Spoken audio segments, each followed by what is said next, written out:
मंगलम भगवान विष्णु मंगलम गरुड़ध्वज मंगलम पुंडरीकाक्ष मंगलाय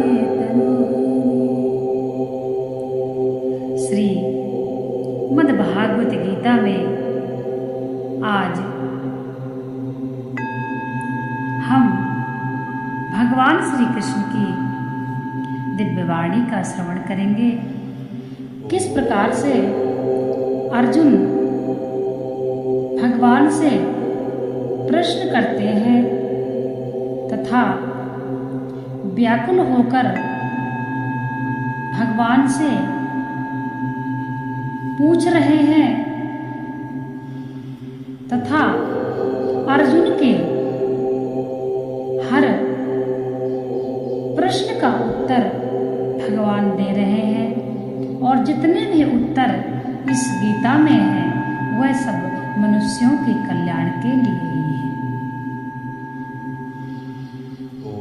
श्रीमद् भागवत गीता से मनुष्य अपनी जीवन की गति को सुधार सकता है, इसलिए श्रीमद् भागवत गीता अवश्य पढ़ना चाहिए।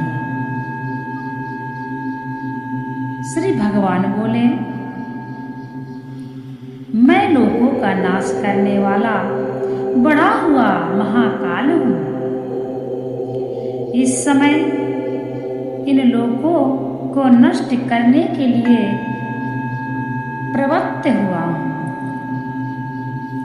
इसलिए जो प्रतिपक्षियों की सेना में स्थित योद्धा लोग हैं वे सब तेरे बिना भी नहीं रहेंगे, अर्थात तेरे युद्ध न करने पर भी इन सब का नाश हो जाएगा। मैं लोगों का नाश करने वाला बढ़ा हुआ काल हूं। इस कथन का क्या अभिप्राय है? ऐसा भगवान क्यों कहते हैं? इस कथन से भगवान ने अर्जुन के पहले प्रश्न का उत्तर दिया है। भगवान कहते हैं, जिसमें अर्जुन ने यह जानना चाहा था कि आप कौन हैं। भगवान के कथन का अभिप्राय यह है कि मैं संपूर्ण जगत का सृजन पालन और संहार करने वाला साक्षात परमेश्वर हूं। अतएव इस समय मुझको तुम इन सबका संहार करने वाला साक्षात काल समझो। इस समय मैं इन लोगों को नष्ट करने के लिए प्रवृत्त हुआ हूं। इस कथन का क्या अभिप्राय है? ऐसा भगवान अर्जुन से क्यों कहते हैं? इस कथन से भगवान ने अर्जुन के उस प्रश्न का उत्तर दिया जिसमें अर्जुन ने यह कहा था कि मैं आपकी प्रवृत्ति को नहीं जानता। भगवान के कथन का अभिप्राय यह है कि इस समय मेरी सारी चेष्टाएं इन सब लोगों का नाश करने के लिए ही हो रही है। हे अर्जुन, यही बात समझाने के लिए मैंने इस विराट रूप के अंदर तुझको सबके नाश का भयंकर दृश्य दिखलाया है। जो प्रतिपक्षियों की सेना में उपस्थित योद्धा लोग हैं वे तेरे बिना भी नहीं रहेंगे। इस कथन का क्या अभिप्राय है?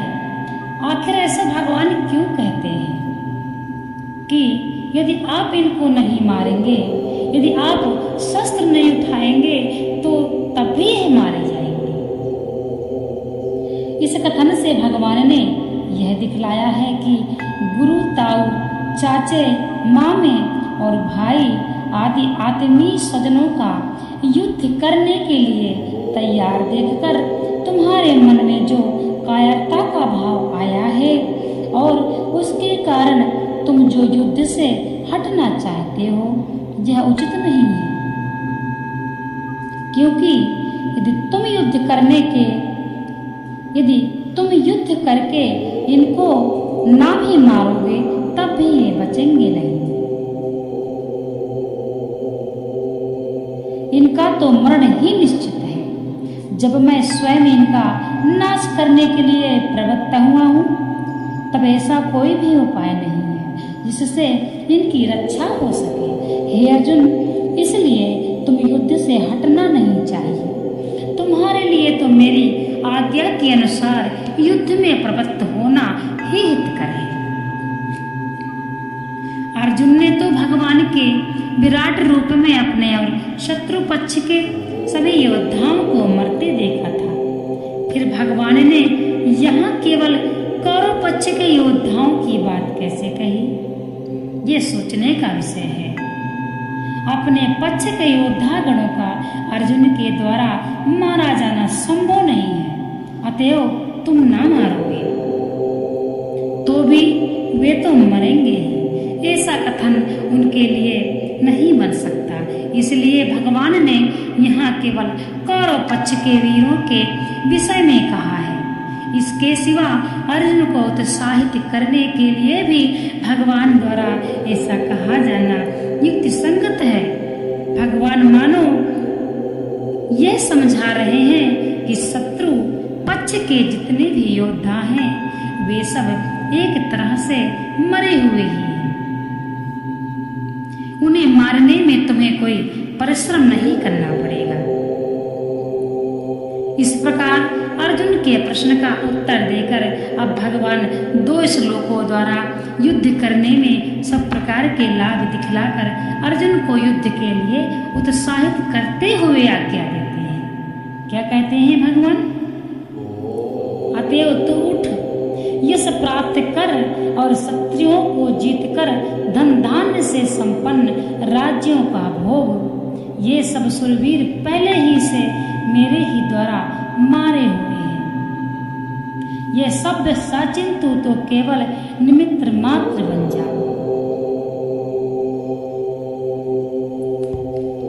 इस प्रकार से भगवान अर्जुन को समझा रहे हैं, ये सभी यदि आप शस्त्र नहीं उठाते हैं तब भी ये बचेंगे नहीं। और इस समय मैं काल के रूप में प्रवृत्त हुआ हूँ। इस समय मैं इनका नाश करने ही आया हूँ। इसलिए हे अर्जुन, हे पार्थ, यदि तुम नहीं मारते तो वैसे भी इनको बचना नहीं है। इसलिए उठो और निमित्त मात्र बन जाओ, यश प्राप्त करो। इस प्रकार से अर्जुन को भगवान बता रहे हैं। श्रीमद् भागवत गीता में भगवान ने कर्म का सिद्धांत बतलाया है। इसीलिए आप सभी श्रीमद् भागवत गीता पढ़ें, समझें, सुने और सुनाएं।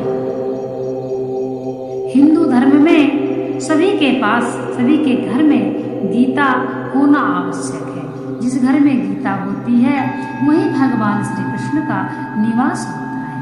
भगवान श्री कृष्ण गीता में निवास करते हैं, भागवत में निवास है भगवान का। इसलिए आप सभी को अपने घर में यह गीता जरूर रखना चाहिए। गीता भगवान श्री कृष्ण की साक्षात अमृतमयी दिव्यवाणी है, जिसको श्रवण करने मात्र से ही हमारे पाप नष्ट हो जाते हैं तथा इसको सुनने से हमें सद्गति प्राप्त होती है, हमें सद्मार्ग भी प्राप्त होता है। जब भी हम गीता पढ़ते हैं, अपने धर्म को समझते हैं, तो गीता ही एक ऐसा ग्रंथ है जिससे हमको बहुत सी सीख मिलती है। यहाँ तक कि गीता को मोक्ष की सीढ़ी बताया गया है। जो व्यक्ति गीता पढ़ता है उसे अवश्य ही मोक्ष प्राप्त होता है। इसलिए गीता पढ़ते रहिए तथा भगवान श्री कृष्ण की कृपा आप पर हमेशा बनी रहे।